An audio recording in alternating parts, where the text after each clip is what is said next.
Mitt barn, du klar for en overraskelse? Ikke hvilken som helst overraskelse, men en som trosser det naturlige, noe overnaturlig. I kveld vil jeg forundre deg. Ja, du hørte riktig. Denne overraskelsen vil berøre de dypeste hjørnene av ditt hjerte, de ønskene du har holdt skjult, bønnene du har hvisket i stillhet, og drømmene du har gjemt bort i hemmelighet.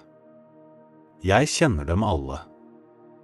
Jeg har sett hver tåre du har grått, hvert sukk du har pustet, og hvert håp du har båret.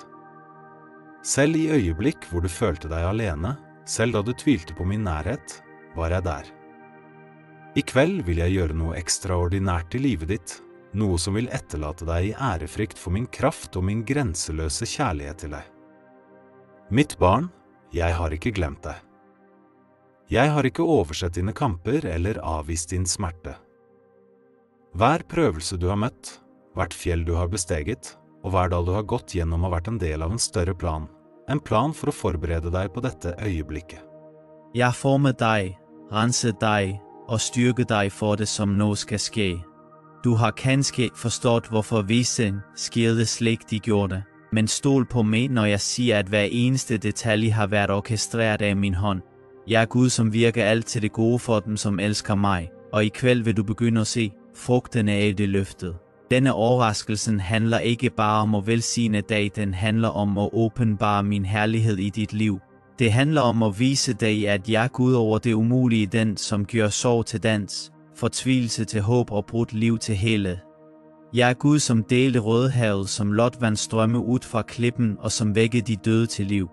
Jeg er den samme Gud i dag, og jeg er i færd med å gjøre noe i ditt liv som vil fjerne enhver tvil om at jeg er med deg, og at jeg er for deg. Du har vært trofast, selv når det var vanskelig. Du har stolt på meg, selv når du ikke kunne se veien. Du har holdt fast ved mine løfter, selv når fienden hviskede løgner i øret ditt. Og nå er jeg i færd med å belønne din tro på måter du ikke engang kan forestille deg. Denne overraskelsen er ikke noe du kunne ha oppnådd på egen hånd. Det er en gave fra meg til det, en demonstrasjon av min nåde og kjærlighet. Det er en påminnelse om at jeg er din forsørger, din helbreder, din gjenløser og din venn. I nat, mens du sover, vil jeg handle på din vane.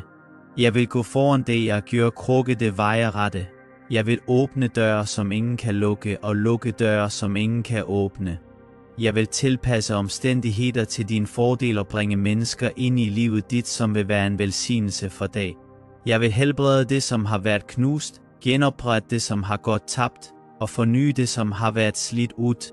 Jeg vil utøse min ånd over deg på en ny og kraftfull måte, fylle deg med fred, glede og styrke. Vær ikke redd for det som kommer, for jeg er med deg. Ikke tvil på min evne til å oppfylle det jeg har lovet, for jeg er Gud som ikke kan lyve. Ikke bekymre deg for hvordan det skal skje, for jeg arbeider på måter som overgår din forståelse. Alt jeg ber om er at du stoler på meg, overgiver din frykter og tvil til meg, og åpner ditt hjerte for å ta imot det jeg er i ferd med å gjøre. Denne overraskelsen er ikke bare for deg, den er også for dem rundt deg. Gjennom deg vil jeg vise min kraft og kjærlighet til andre. Gjennom deg vil jeg bringe håp til de håpløse, lys til dem som vandrer i mørket, og helbredelse til de som er knust. Du er mitt redskap, min utvalgte, og jeg er i ferd med å bruke det på måter du aldri trodde var mulig. Ikke trekk deg unna det jeg kaller deg til å gjøre. Gå frem i tro, vitne om at jeg er med deg hvert eneste steg på veien. Når du går gjennom denne sesongen av overraskelser og velsignelser, husk å gi meg æren. Husk at det ikke er ved din egen styrke eller makt, men ved min ånd at disse tingene skjer. La ikke stolthet eller selvtilstrekkelighet snike seg inn, for alt du har og alt du er, kommer frem. Vær ydmyk, vær takknemlig og bli nær meg. Jeg er din kilde, din styrke og din del for evig. Denne overraskelsen er bare begynnelsen. Den er den første av mange velsignelser jeg har i vente for deg. Jeg har planer for å gi deg framgang og ikke skade deg. Planer for å gi deg håp og en fremtid. Når du vandrer i lydighet og tro, vil du se flere og flere av mine løfter bli oppfylt i ditt liv. Du vil se min hånd i arbeid på måter som vil etterlate deg målløs. Du vil oppleve min kjærlighet på måter som vil fylle ditt hjerte med overveldende glede. I kveld, når du legger hovedet ditt ned for å hvile, vit at jeg er med deg. Vit at jeg arbeider bak kulissene, forbereder noget vakkert for dig. Vit, at du er elsket, du er dyrebar, og du tilhører mig. Denne overraskelsen er et tegn på min kærlighed til dig, en påmindelse om, at jeg altid tænker på dig, altid arbejder for dig, og altid kæmper for dig. Når du vågner, vær klar til at se min hånd i arbejde. Vær klar til at tage imod det, jeg har forberedt for dig. Vær ydmyg, vær taknemmelig og bliv nær mig. Jeg er din kilde, din styrke og din del for evigt. Denne overraskelsen er bare begyndelsen. Den er den første af mange velsignelser, jeg har i vente for dig. Jeg har planer for at give dig fremgang og ikke skade dig. Planer for at give dig håb og en fremtid. Når du vandrer i lydighed og tro, vil du se flere og flere af mine løfter blive opfyldt i dit liv. Du vil se min hånd i arbejde på måder, som vil efterlade dig målløs. Du vil opleve min kærlighed på måder, som vil fylde dit hjerte med overvældende glæde. I kveld, når du lægger hovedet ned for at hvile, vid at jeg er med det. Vid at jeg arbejder bag kulisserne, forbereder noget vakkert for dig. Vid at du er elsket, du er dyrebar, og du tilhører mig. Denne overraskelsen er et tegn på min kærlighed til dig, en påmindelse om, at jeg altid tænker på dig, altid arbejder for dig, og altid kæmper for dig. Når du vågner, vær klar til at se min hånd i arbejde. Vær klar til at tage imod det, jeg har forberedt for dig. Vær ydmyg, vær taknemmelig og bliv nær mig. Jeg er din kilde, din styrke og din del for evigt. Denne overraskelsen er bare begyndelsen. Den er den første af mange velsignelser, jeg har i vente. Vær ydmyg, vær taknemmelig og bliv nær mig. Jeg er din kilde, din styrke og din del for evigt. Denne overraskelsen er bare begyndelsen. Den er den første af mange velsignelser, jeg har i vente for dig. Jeg har planer for at give dig fremgang og ikke skade dig. Planer for at give dig håb og en fremtid. Når du vandrer i lydighed og tro, vil du se flere og flere af mine løfter blive opfyldt i dit liv. Du vil se min hånd i arbejde på måder, som vil efterlade dig målløs. Du vil opleve min kærlighed på måder, som vil fylde dit hjerte med overvældende glæde. I kveld, når du lægger hovedet ned for at hvile, vid at jeg er med det. Vid at jeg arbejder bag kulisserne, forbereder noget vakkert for dig. Vid at du er elsket, du er dyrebar, og du tilhører mig. Denne overraskelsen er et tegn på min kærlighed til dig, en påmindelse om, at jeg altid tænker på dig, altid arbejder for dig, og altid kæmper for dig. Når du vågner, vær klar til at se min hånd i arbejde. Vær klar til at tage imod. Mine planer for det er store, og min kærlighed til det er uden grænser. Lad mig minde det på tide, da jeg overraskede mit folk før, da jeg handlede på måder, som fyldte med ærefrygt over min kraft og kærlighed. Husk Abraham og Sara, de var gamle, langt forbi alderen for at få barn, men jeg lovede dem en søn. De lå af tanken, for det virkede umuligt. Men jeg er Gud over det umulige, og til den fastsatte tiden overraskede jeg dem med fødslen af Isak. Deres latter af vantro blev til glæde, for jeg havde gjort det, jeg lovede. Jeg er den samme Gud i dag, og jeg er i færd med at overraske dig med opfyldelsen af løfter, du troede var glemt. Tænk på Moses, som stod foran Rødehavet med Faraos hær bag sig. Folket var livredde, sikre på, at de skulle blive udslettet. Men jeg overraskede dem ved at dele havet, åbne en vej, der det ikke fandtes nogen vej. Jeg førte dem gennem på tørt land og lukkede så vandet over deres fiender. Jeg er den samme Gud i dag, og jeg er i færd med at åbne en vej for dig, da du ser ingen mulighed. Jeg vil dele havet af vanskeligheder i dit liv og lede dig til den andre side, da du vil stå i ærefrygt over min kraft. Husk Hanna, hun var barnløs, knust og hånet af dem rundt hende, men hun råbte til mig i bøn, og jeg hørte hendes gråd. Jeg overraskede hende med en søn, Samuel, som blev en af de største profeten i Israels historie. Jeg er den samme Gud i dag, og jeg er i færd med at besvare dit hjertes bønner på en måde, som vil gøre det målløs. Dine tårer har ikke gået ubemærket hen, og dine bønner har ikke faldt på døve ører. Jeg er i færd med at overraske dig med det svar, du har ventet på. Tænk på Josef. Han blev forrådt af sine brødre, solgt som slave og kastet i fængsel for en forbrydelse, han ikke havde begået. Men jeg var med ham, og til ret tid overraskede jeg ham ved at løfte ham op til at blive den næstmægtigste mand i Egypt. Gennem ham reddede jeg mange liv i en tid med hungersnød. Jeg er den samme Gud i dag, og jeg er i færd med at løfte det op til et sted med indflydelse og velsignelse. Det fienden mente for ondt, vil jeg vende til dit bedste og til det bedste for dem rundt dig. Tænk på enken i Sarepta. Hun forberedte sit sidste måltid, overbevist om, at hun og hendes søn snart ville sulte ihjel. Men jeg overraskede hende ved at sende Elia til hende, og gennem hendes lydighed forsørgede jeg hende på mirakuløst vis. Hendes mælkkrukke og oliekrukke gik aldrig tom, og hun og hendes søn blev opretholdt gennem hungersnøden. Jeg er den samme Gud i dag, og jeg er i færd med at sørge for de, på måder som vil fylde dig med ærefrygt over min trofasthed. Din behov vil blive mødt, og du vil ikke mangle noget. Husk Daniel.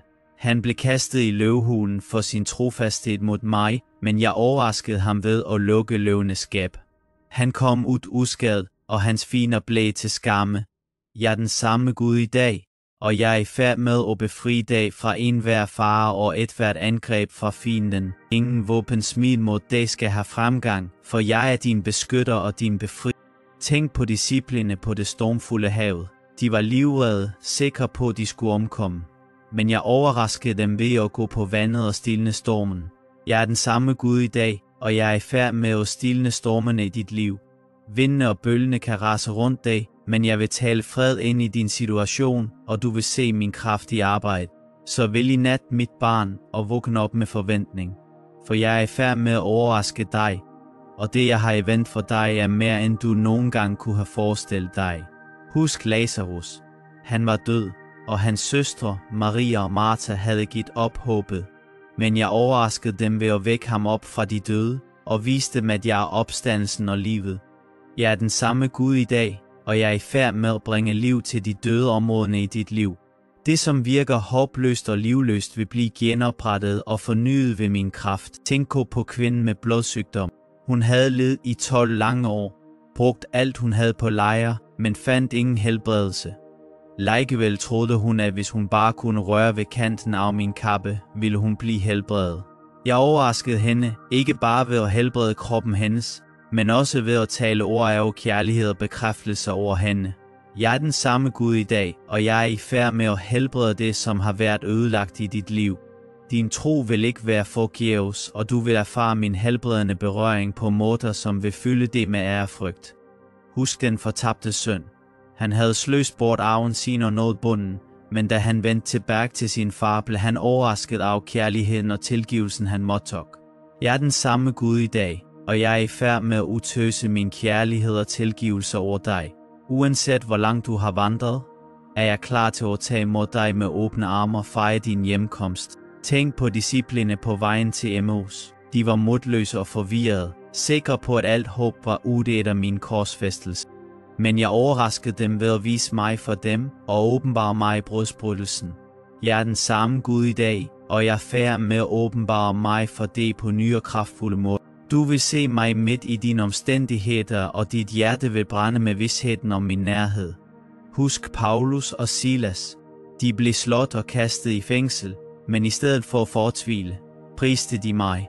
Midt i deres mørkeste stund overraskede jeg dem med et mægtigt jordskælv, som åbnede fængselsdørene og satte dem fri.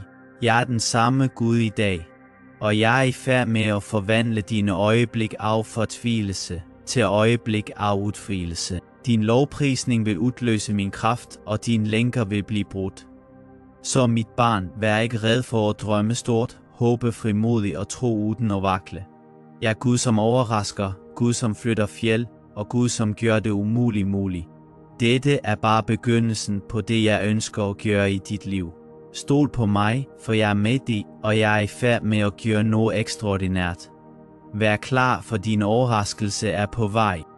Jeg overraskede dem ved at sende et jordskælv, som rystede fængselsdørene åbne og satte dem fri. Jeg er den samme Gud i dag, og jeg er i færd med at sætte dig fri fra alle lænker, som har holdt dig tilbage. Din lovprisning vil være nøglen til dit gennembrud, og du vil vandre i den friheden, jeg har forberedt for dig. Tænk på den første kirken på pinsedagen, de var samlet, ventede og bag, da jeg overraskede dem ved at udtøse min ånd på en mægtig måde. De blev fyldt med frimodighed og kraft, og tusinder kom til tro gennem deres vidnesbyrd. Jeg er den samme Gud i dag, og jeg er i færd med at udtøse min ånd over dig på en ny og kraftfuld måde. Du vil blive fyldt med frimodighed og mod, og du vil blive et levende vidnesbyrd om min kærlighed og noget for de rundt dag. Mit barn, jeg har overrasket mit folk før, og jeg er i færd med at overraske. Akkurat som jeg virkede i livene til Abraham, Moses, Hanna, Josef, enken i Sarepta, Daniel, discipline, Lazarus, kvinden med blodsygdommen, den fortabte søn, discipline på vejen til Emmaus, Paulus og Silas og den første kirken, er jeg i færd med at virke i dit liv. Jeg er den samme Gud i går, i dag og for altid, og jeg er i færd med at gøre noget i dit liv, som vil fylde det med ærefrygt for hvem jeg er. Kom nær til mig, mit barn, for jeg, din far, din lærer og din vejleder. Jeg er den, som kender dit hjerte, dine tanker og dine dybeste længsler. Jeg er den, som har kaldt dig ved navn, og har forberedt en overraskelse for dig, en overraskelse, som vil fylde dig med ærefrygt for min kraft, min kærlighed og min trofasthed. I kveld vil jeg lære dig, hvordan du skal bede, hvordan du skal komme frem for mig med et hjerte fyldt af forventning, overgivelse og taknemmelighed. Jeg vil vise dig, hvordan du kan tilpasse dine bønner til min vilje, hvordan du kan stole på mine løfter, og hvordan du kan tage imod alt det, jeg har forberedt for dig. Lyt nøje, mit barn, for jeg taler til dig nu. Begynd med at overgive dit hjerte til mig. Slip taket på al frygt, al tvivl og al bekymring. Overgiv dine planer, dine ønsker og din tidslinje til mig. Sig til mig, far, jeg stoler på dig. Jeg stoler på dine planer for mig, for jeg ved, at de er gode. Jeg overgiver mit hjerte til dig, og jeg vælger at tro, at du er i færd med at gøre noget fantastisk i mit liv. Jeg slipper kontrollen og lægger alt i dine hænder. Jeg stoler på, at du virker alle ting sammen til det gode for mig, selv når jeg ikke kan se det. Jeg overgiver mig til dig nu, Herre, og jeg siger, lad din vilje ske. Nå, tak mig for den jeg er. Tak mig for jeg er Gud over det umulige, Gud som er specialist i at gøre det ingen andre kan gøre. Tak mig for at jeg er din forsørger, din helbreder, din befrier, din genløser. Tak mig for at jeg er den Gud som delte Rødhavet, som bragte vand ud af en klippe og som rejste de døde til liv. Tak mig for at jeg er den samme Gud, i dag Gud som er i færd med og bevæget i dit liv på måde som vil fylde det med ærefrygt. Sig til mig, far, jeg takker dig for at du er Gud over det umulige. Jeg takker dig for at du er min forsørger, min helbreder og min befrier. Jeg takker dig for at du er den samme Gud som gjorde under før. Og jeg takker dig for de miraklerne du er i færd med at udføre i mit liv. Jeg priser dig for din kraft, din kærlighed og din trofasthed. Mind dig selv på mine løfter. Tal dem tilbage til mig, for mit ord er levende og kraftfuldt. Mind mig på det, jeg har talt over dit liv, og erklær, du tror, det vil ske. Sig til mig, far, jeg står på dine løfter. Du har sagt, at du har planer om fred for mig, og ikke om ulykke, planer om at give mig fremtid og håb. Jeg tror, at du virker alle ting sammen til det gode for mig. Du har sagt, at intet våben smidt mod mig skal have fremgang, og jeg erklærer, at hver eneste fiendens plan er annullet i Jesu navn. Du har sagt, at du vil fylde alle mine behov efter din rigdom i herlighed, og jeg takker dig for forsørgelsen, som er på vej. Jeg står på dine løfter, Herre, og jeg erklærer, at de er ja og amen i Kristus Jesus. Nå, bed mig om det, du trænger. Læg dine bønneemner frem for mig med frimodighed og tillid, vel vidne om, at jeg er din far, og at jeg elsker at give gode gaver til min barn. Bed mig om overraskelsen, jeg har forberedt for dig. Bed mig om gennembruddet, helbredelsen, forsørgelsen og genoprettelsen, du trænger. Sig til mig, far, jeg beder om overraskelsen, du har forberedt for mig. Jeg beder om gennembruddet, som vil fylde mig med ærefrygt for din kraft. Jeg beder om helbredelsen, som vil genoprette mig til helhed. Jeg beder om forsørgelsen, som vil dække alle mine behov. Jeg beder om genoprettelsen, som vil bringe glæde og fred til mit hjerte. Jeg beder om den nye sæson, du åbner foran mig. Jeg beder om alt, du har forberedt for mig, Herre, og jeg stoler på, at du vil give det til mig i din fuldkomne timing. Tak mig nu på forhånd for det, jeg er i færd med at gøre. Tak mig for overraskelsen, for mirakelet, for gennembruddet. Tak mig for glæden, freden og kærligheden, som vil fylde dit hjerte. Tak mig for den nye sæson, som begynder, for det nye, jeg gør i dit liv. Sig til mig, far, jeg takker dig på forhånd for overraskelsen, du har forberedt for mig. Jeg takker dig for miraklet, som er på vej. Jeg takker dig for gennembruddet, som vil fylde mig med ærefrygt for din kraft. Jeg takker dig for glæden, freden og kærligheden, som vil fylde mit hjerte.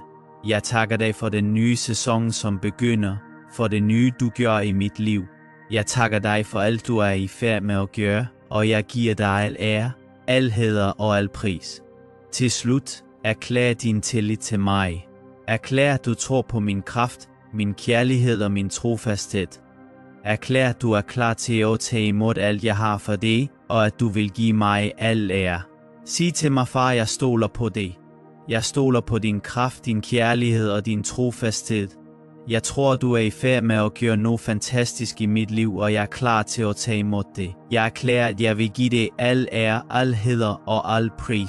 Jeg stoler på dig, Herre, og jeg siger, lad din vilje ske i mit liv. Mit barn, dette er hvordan du bærer. Dette er hvordan du kommer frem for mig med et hjerte fyldt af forventning, overgivelse og taknemmelighed. Dette er hvordan du stemmer dine bønner overens med min vilje, hvordan du stoler på mine løfter, og hvordan du tager imod alt, jeg har forberedt for dig. Bed på denne måde og se, hvad jeg vil gøre. Jeg er i færd med at overraske dig, mit barn, og når jeg gør det, vil du blive stående i ærefrygt for min kraft, min kærlighed og min trofasthed. Stol på mig, tro på mig, og se, hvad jeg vil gøre. Dette er din tid, dit øjeblik, din sæson med velsignelse. Omfavn den, tag imod den, og giv mig æren, for jeg er din Gud, og jeg elsker dig mere, end du nogen gang kan forstå. I nat begynder overraskelsen. Er du klar, benå mit barn, og se, hvad jeg vil gøre. Amen.